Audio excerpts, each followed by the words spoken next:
اس لیے ائمہ طریقت کے درمیان جن کے نسبت کی محفل ہے سیدنا امام جعفر صادق علیہ السلام کی ذات، یہ چھٹے امام ہیں ہمارے ائمہ طریقت میں۔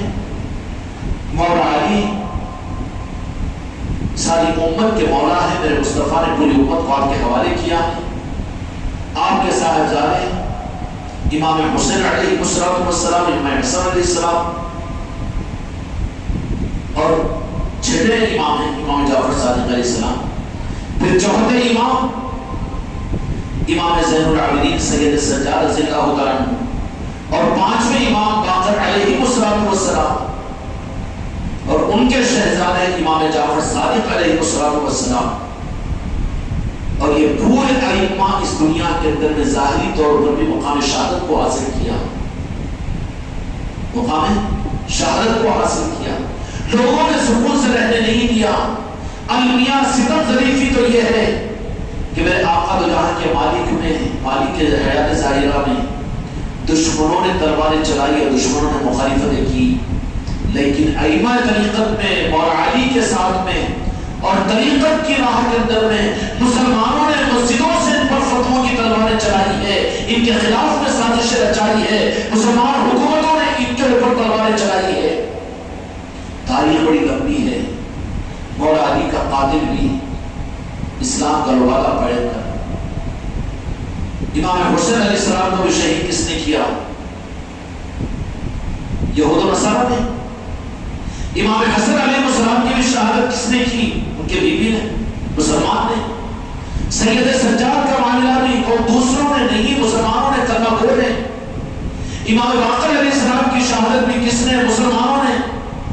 یہ سب کچھ بھی ہو گیا امام جعفر صادق علیہ السلام کو میرے آقا دو جہاں کے مالک محمد رسول اللہ صلی اللہ علیہ وسلم نے اپنا شہزادہ بنا کر دین و دنیا کے وسائل علوم کے خزانے آپ کو اس درجے میں عطا فرمائے تھے کہ خلافت بنو امیہ ختم ہوئی، خلافت عباسیہ کا دور شروع ہوا۔ خلافت بنو امیہ جو یزید اور امام حسین کی شہادت کے بدلہ لینے کے لیے خلافت عباسیہ وجود میں آئی، اچھے ناموں کے اوپر تو اقتدار میں آتے ہیں، اچھے اچھے دین کا روپ تو بتاتے ہیں، لیکن دیکھ لینا کہ انجام میں اگر اہل بیت سے آل رسول سے غوث و خواجہ سے نسبت اگر ختم ہو رہی ہے تو وہ حق نہیں ہے، ان کی مجبوری ہوتی ہے کہ بورڈ پنجتن پاک کا غوث و خواجہ کا لگاتے ہیں، لیکن اغراض دوسرے بھی ہو سکتے ہیں۔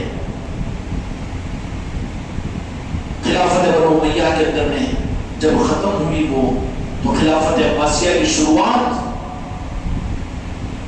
بنو امیہ کے اقتدار کو ختم کرنے جو یزیدی تھے، امام حسین کے شہید کرنے والے، کربلا کو سجانے والے تھے، ان کا بدلہ لینے کے لیے خلافت عباسیہ مسلمانوں نے بنائی۔ خلافت بنو امیہ کی مخالفت کے اندر میں وجود میں آئی، مسلمانوں نے خلافت بنو عباسیہ کو بنایا، اور وہ سب کچھ انہوں نے کیا۔ وہ کرنے کے بعد میں اینٹ سے بھی بجا دی، یہ اقتدار میں آ گئے۔ اب ادھر دیکھا امام جعفر صادق علیہ السلام نے دیکھا کہ ان محاذوں، لڑائیوں اور جنگوں سے اور ان معرکوں سے اب ان کو فرصت ملی ہوئی ہے۔ مدینہ منورہ میں رہ کر اب میرے آقا نے فرمایا کہ میرے شہزادے مولا علی نے حکم دیا کہ دنیا کو سجانا ہے، وہ دنیا کو دین و دنیا کے نظام بتانا ہے۔ چنانچہ امام جعفر صادق علیہ السلام کو میرے آقا کے نارین پاک کے صدقے میں صرف طریقت کے علوم اور شریعت کا علم نہیں بلکہ قیامت تک کے لیے سارے علوم کا موجد بنایا گیا۔ علم کے یہ کمالات عطا کیے گئے تھے کہ دنیا کا کوئی علم ایسا نہیں ہے جو امام جعفر صادق علیہ السلام کی چوکھٹ پر دستک فقیری نہ دیتا ہو، چاہے وہ طب ہو کہ ریاضی ہو، علم نجوم ہو کہ کوئی اور علم ہو۔ ہر علم کے اندر میں امام اگر کوئی ذات ہے تو امام جعفر صادق علیہ السلام کی ذات ہے۔ مدینہ منورہ کے اندر میں آپ نے طالبین اور مریدین کی تربیت اور علم کے نظاموں کے دینے کے لیے عالم اسلام کے اندر میں ایک ایسی مسند قائم فرمائی کہ مدینہ میں آپ کی وہ مسند جس سے وہ زمانے کے پورے مملکت اسلامیہ کے لوگ طالبین آپ کی بارگاہ میں آ جاتے اور آپ ان کو علم شریعت، یہ نظام تو رہتا ہے کہ اہل طریقت اور پیر و مریدوں کے پاس قرآن و حدیث کا انکار رہتا ہے. ارے تاریخ ہے اس بات کے اوپر کہ تم جہاں اٹکتے ہو وہاں اٹکن سے نکالنے والے بھی اہل طریقت ہوتے ہیں, اہل رسول ہوتے ہیں. تم جہاں پر اپنے علم اور دلائل اور اپنے قرآن و حدیث کے معاملات میں تم کو راستہ نہیں ملتا, وہاں راستہ بتانے والے بھی وہ اہل رسول اور غوث و خواجہ کے غلامی ہوتے ہیں. کیونکہ یہ چابی انہی کو دیا ہے دنیا کے مالک میرے آقا نے, امام جعفر صادق علیہ السلام نے 798 ہجری کے اندر اس مسند کو مدینہ منورہ کے اندر قائم کیا. حکومت جو ہے وقت کی وہ ان کی ہمدرد ہے, کس کی؟ اہل بیت کی اور آل رسول کی. تو کہا کہ ٹھیک ہے, ادھر سے بے فکری ہے, بنو امیہ کی تو حکومت نہیں ہے, اب اطمینان ہے, چلو کوئی بات نہیں. مدینہ منورہ کے اندر کرنے کا کام کیا کیا کہ آپ نے علم کو, دنیا کو وہ علم دینے کا ایک نظام قائم کروایا. اور آپ مدینہ منورہ کے اندر میں کیا کہنا چاہیے, دنیا کی قیامت تک کوئی یونیورسٹی ایسی یونیورسٹی نہیں ہو سکتی. بڑے بڑے دنیا کے پروفیسروں نے جو غیر مسلم ہو, ان دنیا کے بڑے دماغ والوں نے بھی 400 آدمیوں نے تحقیق کے ساتھ یہ لکھا ہے کہ امام جعفر صادق علیہ السلام جیسا کوئی دنیا میں دوسرا تھا نہیں اور ہو نہیں سکتا. جو کہ ایک وقت واحد کے اندر میں 70 زبانوں پر مہارت اور علوم کا عالم یہ کہ کوئی بھی مدینے میں کوئی سائل آ جاتا, یونان سے اہل طب آئے, ایک مرتبہ مدینہ منورہ میں بیٹھے ہوئے ہیں, ڈاکٹر آیا, حکیم آیا, اس نے کہا کہ میں سب سے بڑا حکیم ہوں اور علم طب کا سب سے بڑا میں ڈاکٹر ہوں, میں کچھ آپ سے بات کرنا چاہتا ہوں علم طب کے بارے میں. کہا کہ ہم سے کیا بات کریں گے؟ کہا کہ نہیں. تو کہا کہ میرا فلاں شاگرد ہے, اس سے بات کر لو. کہا کہ نہیں, آپ مجھے نہیں جانتے, میں یونان کا بڑا ڈاکٹر ہوں, میں تمہارے شاگرد سے کیوں میں تم سے بات کروں گا. تو امام جعفر صادق علیہ السلام نے کہا کہ میرا شاگرد اگر وہ ہار جائے تو میں ہار گیا, اگر وہ جیت جائے تو وہ میری جیت ہے, مسئلہ فیصلہ وہیں پر ہوگا, مجھ تک آنے کی ضرورت نہیں پڑے گی. فراؤ میرے شاگرد ایسے تیار ہوتے ہیں خلیفہ اور مرید, منہ چھپانے والے گردن بچانے والے نہیں ہوتے. ارے میرے سے کہا ہو سکتا جی میں کیا کروں جی, کہاں ہے اہل طریقت کی تمہیں شائبہ کہاں لگی ہوئی ہے, گردن بچانے والے ہو تم. تو اس ڈاکٹر نے شرط دے ہوئے ان سے جب بات کرنا شروع کی تو وہاں پر وہ یونان کا بادشاہ لوٹنے لگا زمین کے اوپر. کہا کہ یہ علم کا کمال اس کے سرے تک بھی میں نہیں پہنچ سکتا. اس کے بعد پھر اس نے کہا, ایک دوسرا آدمی آیا کر کہا کہ علم ریاضی کے معاملے میں آپ سے مجھے بات کرنی ہے, بحث کرنی ہے. میں اس وقت میں پوری مملکت حکومتوں کے اندر میں واحد وہ آدمی ہوں جو اس علم سے واقف رکھتا ہوں, آپ سے مجھے بات کرنی ہے. بولے کہ ہم کیوں بات کریں گے, اب خلیفہ تو اپنا وزن جھٹکنے کی چکر میں رہتا ہے. ارے تو اپنے پیر کے اعتماد کو جھٹک رہا ہے ظالم, اپنے کو بچانے کے لیے تو ذمہ داری کو نہیں دیکھ رہا ہے, اپنے وزن کو کم کرنے کے لیے تو اپنے آپ کو جھٹک رہا ہے. تو تجھے باہمت بنایا جائے گا, تیری ہمتوں کو ختم کر دیا جائے گا. کہا کہ فلاں شاگرد کو بلاؤ. وقت واحد نے مدینہ منورہ کے اندر میں مختلف علوم کے نظام ایک ہی یونیورسٹی میں 70 کورسز چلتے تھے. دنیا میں کون سی یونیورسٹی ہے کہ جہاں ڈاکٹر بھی ہو, جہاں انجینئر بھی ہو, جہاں وکیل بھی ہو, اور 70 علوم ایک ہی یونیورسٹی کے اندر پڑھائے جا رہے ہو. اگر وہ ہے تو قیامت تک امام جعفر صادق علیہ السلام کی ذات ہے. پھر کوئی بات نہیں, امام جعفر صادق علیہ السلام کو کیا بات کرے گی, ہمارے شاگرد سے نپٹاؤ. لیکن شاگرد نہیں, شاگرد سے پہلے نپٹاؤ. وہاں پر جا کر وہ بھی 4 شامل جیت ہو گیا. اس طریقے سے علم جعفر, ستاروں کا علم, بڑے بڑے رہبان اس وقت میں آئے ستاروں کی حرکتوں کے اوپر, ان کو بھی علم کا ایک نیا نظام دیا. ہر ایک آیا گا استاد بن کر آتا, امام جعفر کا شاگرد بن کر, شاگرد بن کر جا کر آپ کے قدموں میں اپنے پیشانی کو ٹیک کر جانا کہ نہیں امام آپ صرف شریعت کے امام نہیں، طریقت کے امام نہیں، بلکہ دنیا کے امام جعفر صادق علیہ السلام ہیں۔ امام جعفر صادق، لیکن امت کا المیہ یہ ہے، ان کی حسن کی یاد ان کی مسجدوں سے نکلتی ہے، ان کے مدرسوں سے نکلتی ہے، ان کی مسلکوں کی جماعتوں سے نکلتی ہے، اپنے اقتدار اور اپنی حوث سے نکلتی ہے۔ خلافت بنو عباسیہ جو ہمدرد تھے اہل بیت کے آل رسول کے، امام جعفر صادق علیہ السلام کے عقیدت مند تھے، وہ جانتے تھے کہ امام حسین اور امام حسن علیہ السلام کی اولاد ہے اور دو جہاں کے مالک محمد رسول اللہ کے شہزادے ہیں۔ لیکن ایک مرتبہ یہ ہوا کہ مدینہ منورہ کے اندر میں امام حسن علیہ السلام کے آل میں کسی وجہ سے خلافت بنو عباسیہ کے اس گورنر نے حکم دیا کہ ان کو قید کر کے ہمارے پاس لے جاؤ۔ مدینہ منورہ کے اندر میں دیوار کے سائے امام جعفر صادق علیہ السلام کھڑے ہوئے ہیں، 4,000 شاگرد روزانہ ان کی خدمت میں رہا کرتے تھے۔ تو دیکھا کہ امام حسن علیہ السلام کی اولاد میں گرفتار کر کے لے جایا جا رہا ہے، تو کہا کہ یہ کیا چیز ہے، اہل بیت کی عصمتیں تمہارے اندر سے ختم ہو رہی ہے۔ یہ بات کڑوی لگ گئی اور خلافت بنو عباسیہ کے جو منصور نامی جو اس وقت بادشاہ تھا مسلمانوں کا، اس نے کہا کہ یہ کڑوی بات کو ہضم نہیں ہو سکتی۔ نتیجہ یہ نکلا کہ یہی ایک واقعہ منصور کو اس کی خون کے اندر جنبش پیدا کر دیا، محبتیں عقیدتیں بدل گئی۔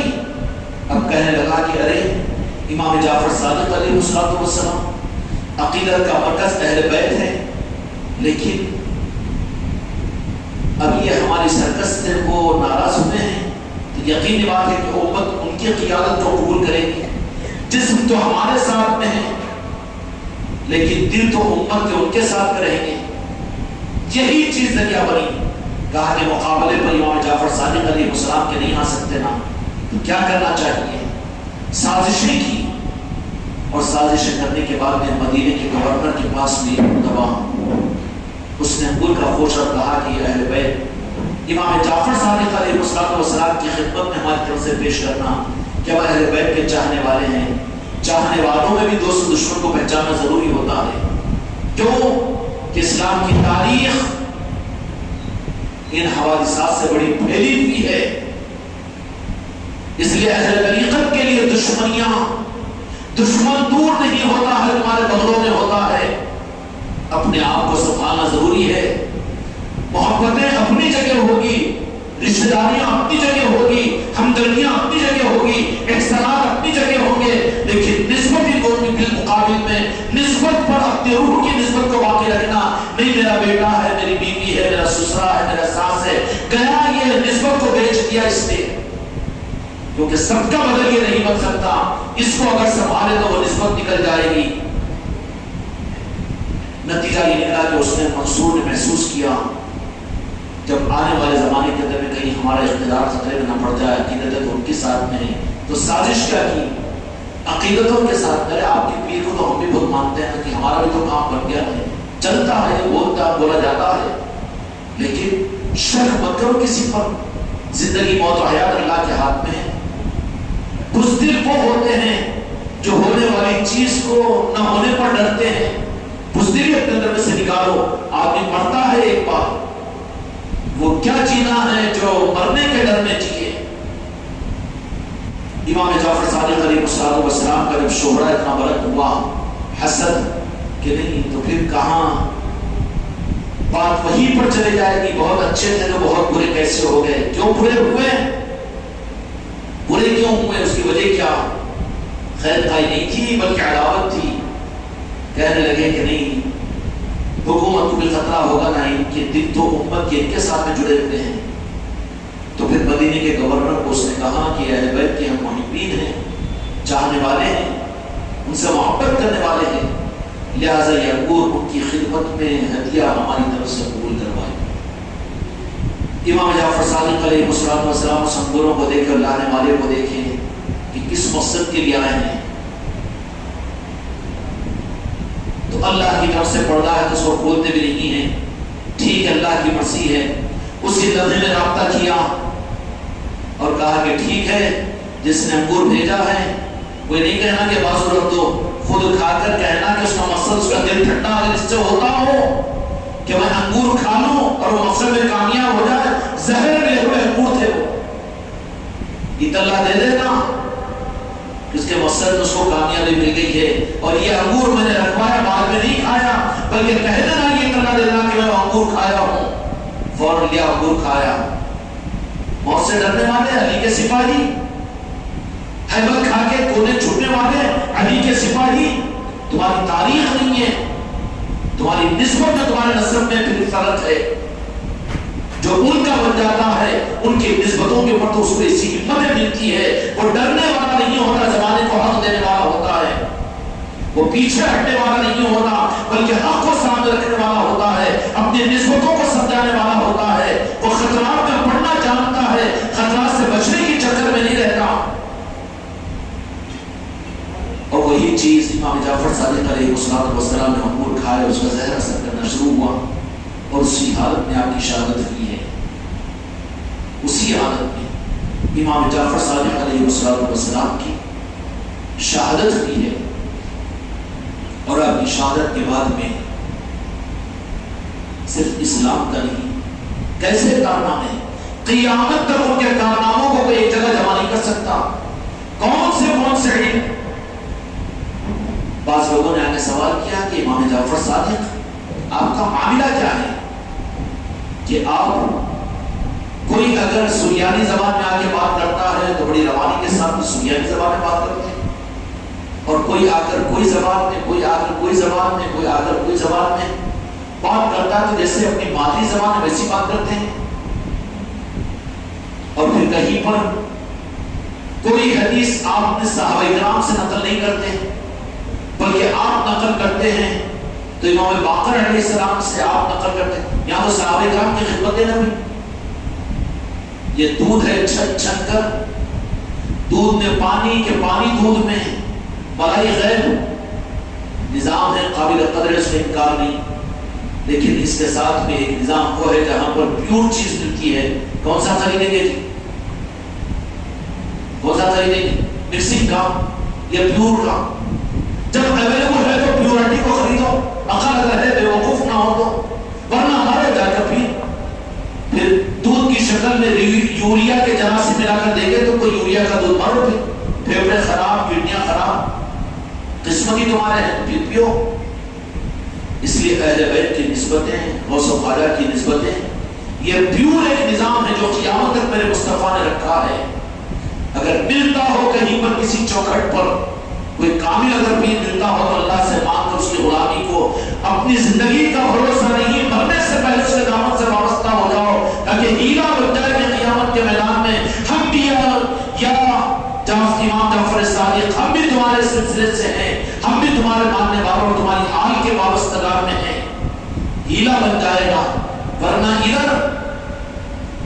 ادھر کا تو ہیلا ہی کٹ ہے۔ امام جعفر صادق علیہ السلام سے سوال کیا کہ آپ کا عالم کیا ہے کہ جہاں پر آپ آتے ہیں وہاں پر آپ کا ثانی کوئی نہیں ہوتا، آپ کی لینگویج ٹاکنگ کا عالم یہ کہ جو آدمی آتا ہے یہ، اور کوئی حدیث اور فقہ کے معاملات کے اندر میں کوئی روایت کرتے ہیں تو آپ صحابہ کرام کے حوالے، اس لیے کہ اسماء و رجال کے اعتبار سے حدیث کی خدمت، کہ کوئی اگر محدث اگر کسی حدیث کو نقل کرتا ہے تو انہوں نے جس محدث سے حدیث کو سنا اس کو عن ابن ہریرہ سے چلتی ہے، بات یہاں تک پہنچتی ہے، لیکن آپ نے کہ راز کبھی اگر نقل بھی کرتے ہیں تو آپ یہ کہتے ہیں کہ میں نے اپنے ابا جان سے سنا ہے، اپنے دادا جان سے سنا ہے، مولا علی سے سنا ہے، آپ کو درمیان میں کوئی اور کسی کا سہارا ہی اختیار نہیں کرتے۔ تو امام جعفر صادق علیہ السلام نے کیا فرمایا کہ یہ علم حوالوں کا نہیں ہے، وراثت کا ہے۔ کون ہے امام جعفر صادق علیہ السلام؟ ائمہ طریقت کون ہے؟ اپنے شجرے کو قائم کرو، تمہارے باپ داداؤں کے شجروں کے اوپر تم کیا ناز کرتے ہو؟ شجرہ ہو تو اہل بیت کا شجرہ ہو، اہل رسول کا شجرہ ہو۔ کتنی بدنصیبی ہے کہ شجرے کو ہم اختیار نہ کریں۔ بندر پاک کا شجرا ہو، غوث و خواجہ کا شجرا ہو کہ یہاں سے کلک کرو تو مدینے کی چوکھٹ تک مل جائے۔ جن کو نہ ملتا ہو محروم ہو کر چلے جائے، لیکن جن کو ملتا ہو مانگو اللہ تبارک و تعالیٰ سے۔ یہ نہیں کہ پیر کی اچھی بات سن کر والے سن کر آگے ختم، نہیں، یہ دکانداری نہیں ہے۔ جاؤ اہل طریقت کے پاس میں، غوث و خواجہ کے پاس سفر کبھی کرو نا تاج الاولیاء کی بارگاہ کا، کبھی سفر کرو اس نیت کے سامنے سادھو حسینی کا، اور جا کر اپنے ماتھے کو ان کی چوکھٹ پر رکھ کر سرکار آپ کی نسبت، آپ کا جو سپاہی ہے اس کی خدموں کی خیرات ان کے سلسلے میں ہم کو داخل کر، خدا کی قسم تجھے صحیح موقع پر پہنچائیں گے۔ جانے سے پہلے تو انتظام کر لیں، موقع ہے، زندگی کی سانسیں ہیں ابھی۔ کیا راجن شاہ ولی تجھے دھوکہ دیں گے؟ تاج الاولیاء تجھے دھوکہ دیں گے؟ سعد اللہ حسینی دھوکہ دیں گے؟ خواجہ جی تجھے دھوکہ دیں گے؟ مگر تو قدم تو اٹھانا اس نیت کے ساتھ، اللہ کوئی پیر مجھ کو عطا کیجیے، آپ اس نیت کے ساتھ میں جانا ہے۔ 50-60 سال پہلے امت کے کم لوگ بزرگوں کے پاس میں جاتے تھے ان کے عرس وغیرہ کے اندر میں، لیکن جا کر یہی بھیک مانگتے تھے، سرکار آپ کی نسبتوں کا کوئی سپاہی، کوئی پیر کامل ہم کو دیجیے تاکہ ہم زندگی بھر کے لیے ان کے غلام بن جائے۔ لیکن آج جاتا ہے اور چیزوں کے لیے کہاں جا رہے ہیں؟ سعد اللہ حسین کئی کو نیاز میں لے کے جا رہے ہیں، وہ ساتھ میں جا رہا ہے، جا منڈیا کھا کیا پاوا اٹکتے تیرے گلے میں، کئی لے جاتا جاتا ہے بزرگ پھر یہاں عرس میں جا کر گھوم کے آنے کے واسطے بھیک منگنے کو جا وہاں پر ان کی محبت میں۔ اگر جائے گا تو تجھے تیری سچی قلم پر خدا کی قسم وہ درخواست کر کے وہ اتنے بااختیار ہوتے ہیں کہ اگر تیری طرف سچی ہوگی تو حضرت خضر علیہ السلام کو تجھ تک پہنچا دیں گے، تجھے محروم نہیں کریں گے وہ۔ امام جعفر صادق علیہ السلام نے فرمایا کہ ہمارا علم اس لیے حوالوں کا نہیں ہے، واسطوں کا نہیں ہے، ہمارا علم تو وراثت کا ہے، جو وراثت میرے مصطفیٰ کے نام پاک سے مولا علی کو ملی ہے، اور مولا علی کے ذریعے سے امام حسین کو ملی ہے، امام حسن اور حسین کے ذریعے سے امام سید سجاد کو ملی ہے، یہ وراثت کا علم ہے۔ ہم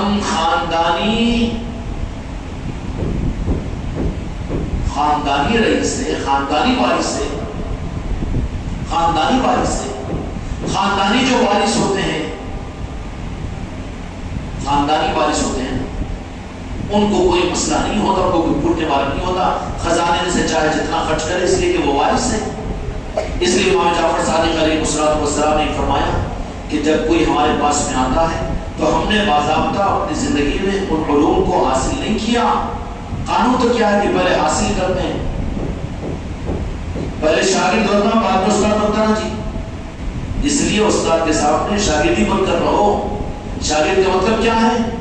شاگرد ذرا وزندار عزت والا جملہ بول رہا ہوں، حق کی راہوں کے اندر میں ہر لمحے اپنے آپ کو فقیر اور بھیکاری ثابت کرو۔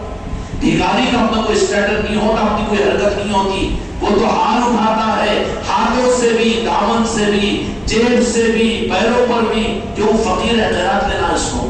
امام جعفر صادق علیہ السلام نے فرمایا کہ ہماری وراثت ہے، جب کوئی مسئلہ آتا ہے تو ہم ادھر رجوع نہیں کرتے کتابوں کی طرف میں، ہم رجوع کرتے ہیں امام باقر علیہ السلام کی طرف۔ امام باقر علیہ السلام پہ وہ القاء کر دیتے ہیں، اور وہ جب ضرورت پڑتی ہے اور زیادہ آگے کی تو سید سجاد کی طرف رجوع کرتے ہیں، اور کبھی اور آگے کی ضرورت پڑتی ہے تو ہمارے نانا امام حسین کی طرف میں منتقل کر دیتے ہیں، متوجہ کرتے ہیں، وہ ہماری رہبری کر دیتے ہیں، ہم کو بچا لیتے ہیں، کیونکہ ساری دنیا تو میرے نانا جان کی ملک ہے، سارے علوم میرے نانا جان کے خطبوں کی خیرات ہے، ہم تو بادشاہ تھے، بادشاہ ہے، بادشاہ رہیں گے۔ یہ ہوتے ہیں اولیاء کی ذات، یہ ہوتے ہیں خواجہ خواجگاہ، یہ ہوتے ہیں حضور پیران پیر غوث الاعظم۔ آخر کار امام جعفر صادق علیہ السلام کی شہادت ہوئی 15 شوال المکرم کو آج کے دن، اور آپ کو جنت البقیع کے اندر میں امام باقر علیہ السلام کے یہ قبر مبارک کے بازو آپ کی تدفین عمل میں آئی۔ یہ دنیا کے علوم کا یہ سر چشمہ اور دنیا کے علوم کا یہ شہنشاہ آخر کا شہادت کے ساتھ، شہادت کا وہ مقام ہوتا ہے، وَلَا تَقُولُوا لِمَنْ يُقْتَلُ فِي سَبِيلِ اللَّهِ أَمْوَاتٌ بَلْ أَحْيَاءٌ وَلَكِنْ لَا تَشْعُرُونَ۔ قرآن پاک کے ساتھ مہینے کے مطابق ہمیں ان کو اللہ زندگی عطا کر دیتا ہے، ان کو مردہ مت کہو کا مطلب کیا ہے کہ پھر زندوں کی مدد کرنے کے لیے زندے بن کر آنے کا اختیار ان کو ہوتا ہے۔ کیا ہوتا ہے؟ کیا ہوتا ہے؟ ہاں، زندوں کی مدد کرنے کے لیے آنے کا۔ اس لیے غوث اعظم کو مردہ نہیں کہنا، نعوذ باللہ اپنی نواز کو مردہ نہیں کہنا، جو کہ زندوں کو پہچانے کی تو زندگی چاہیے نا، مردے زندوں کیا پہچانے کی تھی؟ زندوں کو پہچاننے کے لیے تو زندگی چاہیے نا، وہ زندگی قلب کی زندگی ہونی چاہیے، عشق رسول کی زندگی، پنجتن پاک اہل بیت کی محبت کی زندگی۔ جب وہ دل میں زندگی آتی ہے تو دل کی نظروں سے پھر اولیاء کی حیات سمجھ میں آتی ہے۔ ابھی وہ ہمارے لیے خبروں کے نیچے ہیں، مٹی کے نیچے ہیں، پاگل تو مردہ ہے، مردوں کو زندے کہاں نظر آئیں گے؟ اگر زندوں کو دیکھنا ہے تو تجھے خود زندہ ہونا پڑے گا۔ اس لیے ان کے غلاموں کو زندے نظر بھی آتے ہیں، ملاقات بھی کرتے ہیں، باہر بھی پہنچاتے ہیں، اور نوازتے بھی ہیں، نوازتے بھی چلے جاتے ہیں۔ اولیاء کے لیے سارے تصرفات ہوتے ہیں، پورے تصرفات ہوتے ہیں، ان کے اختیارات ختم نہیں ہوتے۔ اللہ تعالی نے فرمایا وَلَا تَقُولُوا لِمَن يُقْتَلُ فِي سَبِيلِ اللَّهِ أَمْوَاتٌ بَلْ أَحْيَاءٌ وَلَٰكِن لَّا تَشْعُرُونَ۔ قرآن پر تو عمل کرنا نہ چاہے، پھر مردہ کہہ رہے تو کتنا بڑے ظالم ہے، قرآن کا انکار ہو رہا ہے۔ اور یہ اکرام کو اللہ تبارک و تعالیٰ اور شہادت کا مقام دے کر کو وہ زندگی عطا کرتا ہے کہ پھر اپنے محبوب کی امت کے ان زندوں کی مدد کے لیے، میرے محبوب کی امت کو جس وقت میں جو ضرورت پڑے گی علم کی، جس وقت میں جو ضرورت ہے اتنا دے ہی دیتے ہیں۔ وہ ان کی چوکھٹوں کے خیراتی بننے کو سیکھو، ان کی آل کے غلام اور ان کے در کے فقیر بننے کو سیکھو۔ جو فقیر ہوتا ہے وہ کبھی بھوکا نہیں مرتا، چونکہ وہاں سے خیرات ان کو ملتی ہے، اور جب وہاں کی خیرات کا سلسلہ جب ان کو نظر آ جاتا ہے تو پھر وہ ظاہری چیزوں کے اوپر کوئی بھروسہ ہی نہیں کرتے۔ ان کے در سے خیرات ملتی ہے، اسی پر اپنا گزارا ہے، اپنے بچوں کا گزارا ہے، اپنے خاندان کا گزارا ہے، اور اپنے مریدین کا، اپنے خانقاہوں کا گزارا ہے۔ اب ہم کو ضرورت نہیں ہے کسی اور طرف دیکھنے کی، پھر خیرات ڈالنے کو یہاں سے وہاں تک ہے۔ کروڑوں اولیاء ہے تو پھر ہم تو کروڑوں اولیاء ہے تو ہم کیوں ہاتھ پھیلائیں دوسروں کے سامنے؟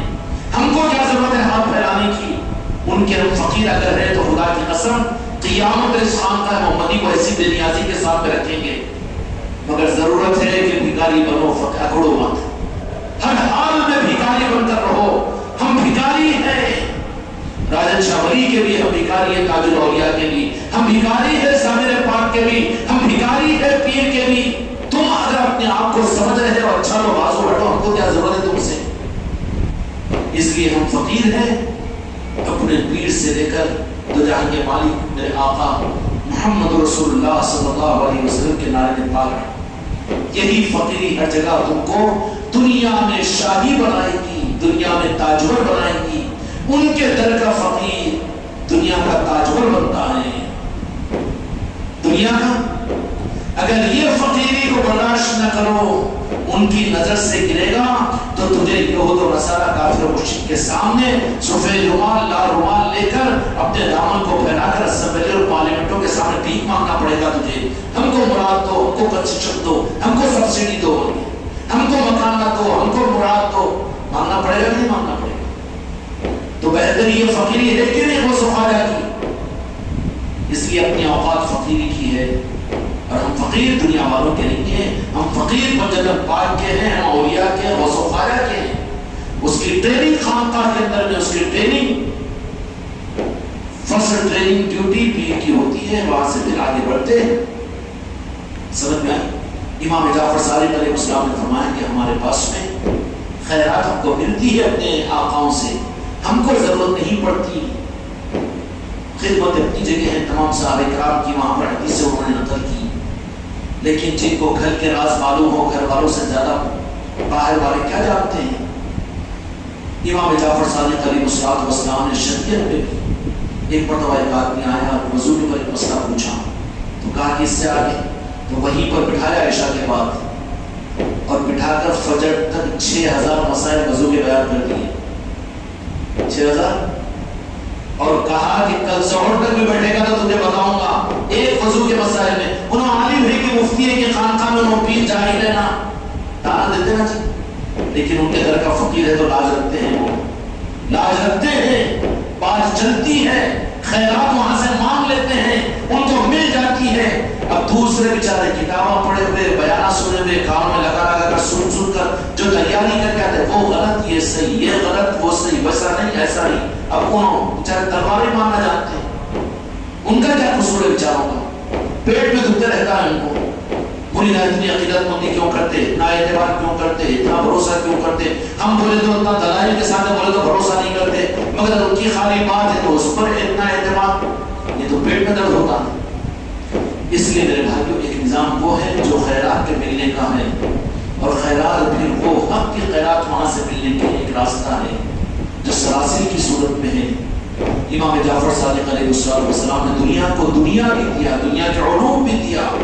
یہ نہیں ہے کہ راہ طریقت میں صرف خان خواہ میں اللہ ہو اللہ ہو، نہیں، دنیا کو دنیا دینے کا نظام بھی یہیں پر ملے گا، دنیا کو دنیا بھی یہیں سے ملے گی۔